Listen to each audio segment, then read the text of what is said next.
Video کو like کر کے آگے شیئر ضرور کر دینا۔ ایک سید زادی سمرقند میں رہتی، لیکن حالات کی ماری کے شوہر اس قابل نہ رہا کہ وہ کما سکے۔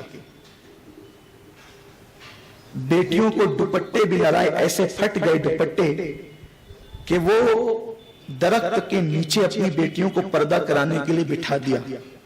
اب بیٹیوں سے کہا، او سیدانیوں، میں تمہارے لیے بھی کچھ انتظام کرتی ہوں۔ سمرقند میں ایک بڑے سخی کا نام سن رکھا تھا، بڑے سخی کا، جو آتا ہے دیتا ہے، سب کو دیتا ہے۔ اس نے سوچا کہ مانگنا تو بڑی چیز ہے، 4-5 بیٹیوں کے لیے دوپٹے لینے ہیں، کھانے کا سامان لینا ہے، اگر یوں ہی کہہ دوں گی میری مدد کر دے تو کچھ تھوڑا سی رقم پکڑا کر کے ہٹا دے گا، تو چلے کہیں تو اپنا تعارف کرا دے، تو مسلمان ہے، تعارف سنے گا تو کچھ زیادہ دے دے گا تو اپنی بگڑی بن جائے۔ وہاں دروازے پر گئی اور کھڑے ہو کر کہتی ہے کہ میں سیدہ ہوں، میری بیٹیوں کو پردے کے لیے دوپٹے نہیں ہے، درخت کی ڈنکالیوں کے نیچے، جھاڑیوں کے نیچے بٹھا کر کے آئی ہوں، پردہ کرا کے آئی، کچھ مدد کر دو۔ اس نے کہا کہ آپ سیدہ ہیں، وہ جس کو دیکھو تو وہ یہی بات کرتا ہے، اس کا ثبوت کیا ہے کہ آپ سیدہ ہیں؟ آپ ثبوت پیش کر دیں پھر میں دے دوں گا۔ اس نے کہا میں حالات کی ماری بیٹیوں کے لیے دوپٹے کا انتظام نہیں کر سکتی، نسب نامہ لے کر کہاں گھوموں گی؟ میرے پاس کوئی نسب نامہ نہیں ہے، میرے پاس کوئی ثبوت نہیں ہے، بس اگر آپ اعتماد کر سکتے ہیں تو میں سیدہ ہوں، آپ کے نبی کی نواسی ہوں، اگر آپ کچھ کر سکتے ہیں تو کر دیں۔ کہا کہ میں کچھ نہیں کر سکتا، بس نکل گئی۔ ذہن میں خیال ہے کہ سمرقند میں ایک مجوسی بھی رہتا ہے، آتش پرست، آگ کا پجاری ہے، سوچا کہ وہ بھی سخی ہے، وہاں گئی، کہا کہ میں جو نا وہ مسلمانوں کے نبی کی آل میں سے، وہ مسلمانوں کے پیغمبر ہیں حضرت محمد صلی اللہ علیہ وسلم، ان کی اولاد میں سے ہوں، لیکن میں مسلمانوں سے مانگ رہی ہوں، مجھ سے ثبوت پوچھتے، نسب کا ثبوت کیا ہے؟ میں حالات کی ماری کیا ثبوت پیش کروں گی؟ بس یہی کہتی ہوں کوئی میری بات پہ اعتماد کر لے۔ وہ تھا مجوسی، وہ تھا مجوسی، لیکن توفیق شامل حال تھی۔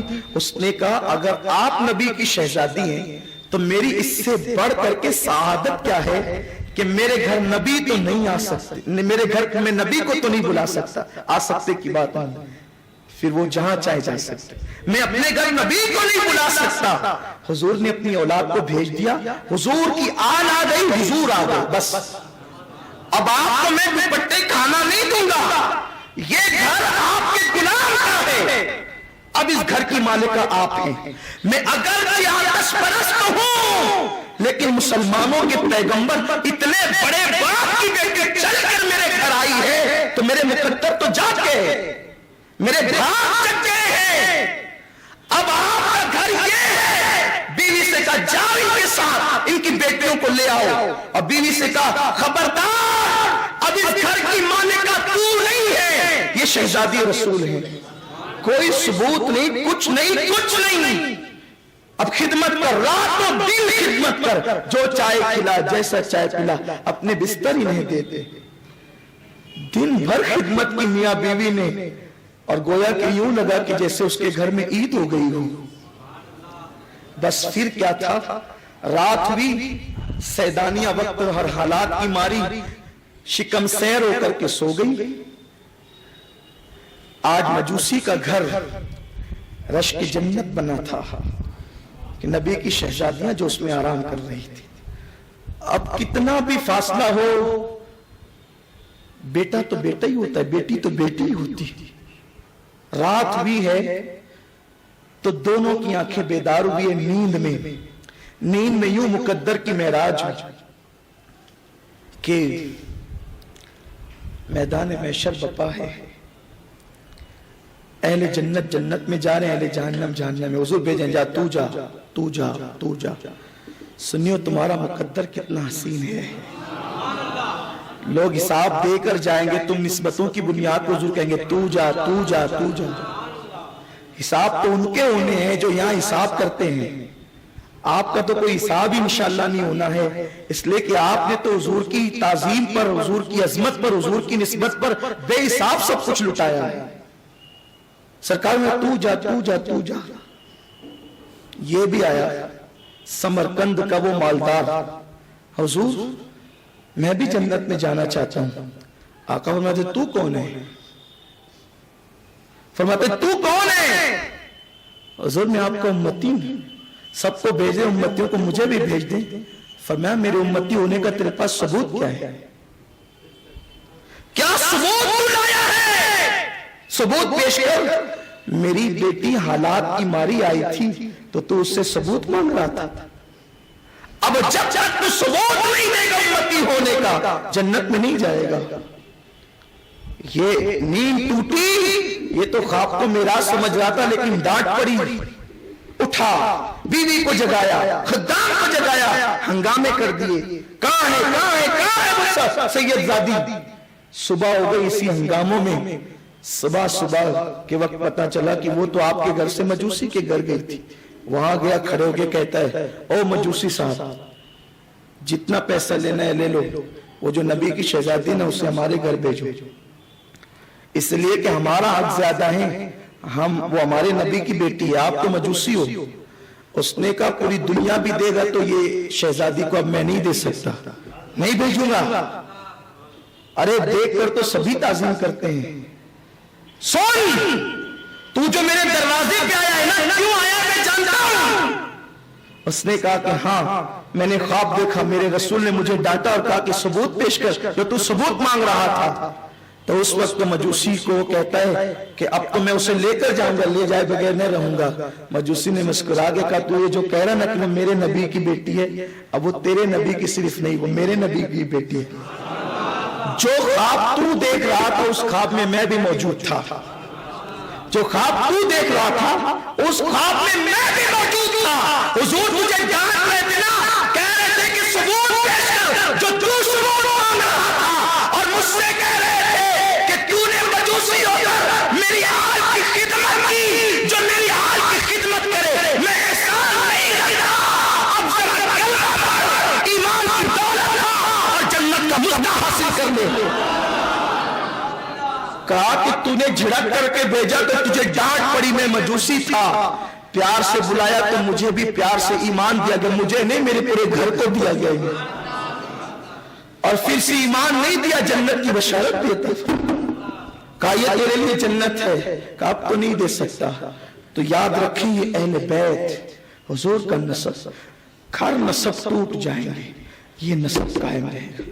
اور امام جعفر صادق کیسا اعلیٰ مقام ہے، آپ نے سنا بھی۔ تو منصور کو حسد تھا، حسنین کی اولاد ہیں، حسین ہیں، اور حسد کی ایک وجہ یہ بھی تھی ہر دور میں عوام نے حضور کی آل سے پیار کیا اور خوب پیار کیا۔ وہ طواف کر رہا تھا کعبے کا طواف کر رہا ہے، وقت کا بادشاہ، دھکے لگ رہے ہیں، بھیڑ میں ادھر ادھر ہو رہا ہے۔ حجر اسود چومنے کے لیے نمبر لگایا تو دھکا کھا کے پیچھے چلا گیا، تھک ہار کے جب بوسہ نہیں ملا تو جا کر کے بیٹھ گیا مطاف کے کنارے۔ پھر دیکھا کہ ایک جوان آتا ہے جس کی گردن جھکی ہے، اسے دیکھ کر لوگ قطار بنا لیتے ہیں، دو لائن میں کھڑے ہو جاتے ہیں۔ وہ دیکھتا ہے ارے یہ کون جوان ہے جس کے لیے مجھے دھکے کھانے پڑے، اس کے لیے قطار بن رہی ہے، دلوں کا حاکم تو یہ ہے۔ وہ آیا اور اس نے ادب سے چوما، رویا، اور پھر نکلا تو لوگ اسی کے پیچھے پیچھے چل دیے۔ پوچھا کون ہے؟ کہا یہ امام جعفر صادق ہے، حضور کی آل ہے، حضور کے شہزادے ہیں۔ کہا ارے ہم تو تخت تاج پہ اترا رہے ہیں، اب دلوں پہ حکومت تو ان کی ہے۔ بس ٹھسن ہو گئی، اب تو اسے قتل کرواؤں، اسے قتل کروا کر رہوں گا۔ پھر اب منصور نے امام صاحب کو بلایا، امام جعفر صادق کو، اور کہا کہ جیسے ہی میں اشارہ کروں تو جلاد سے کہا کہ ان کا سر اڑا دینا۔ امام جعفر صادق آئے، منہ میں کچھ پڑھتے ہوئے آئے۔ ابھی اس کے محل کے سامنے ہی آئے تھے کہ اس کے محل پہ زلزلے آنے لگے۔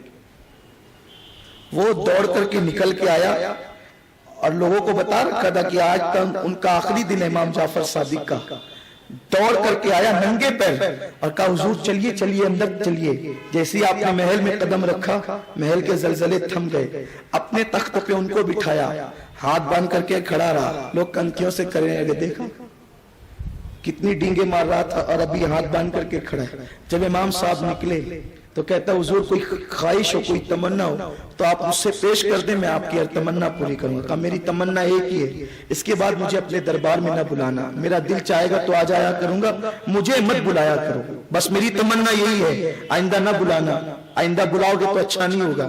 نکلے, لوگوں نے کہا منصور بہت ڈینگے مار رہے تھے تم تو کہ میں سر پہ ہاتھ رکھوں گا, قتل کر دینا, اڑا دینا, یہ کر دینا.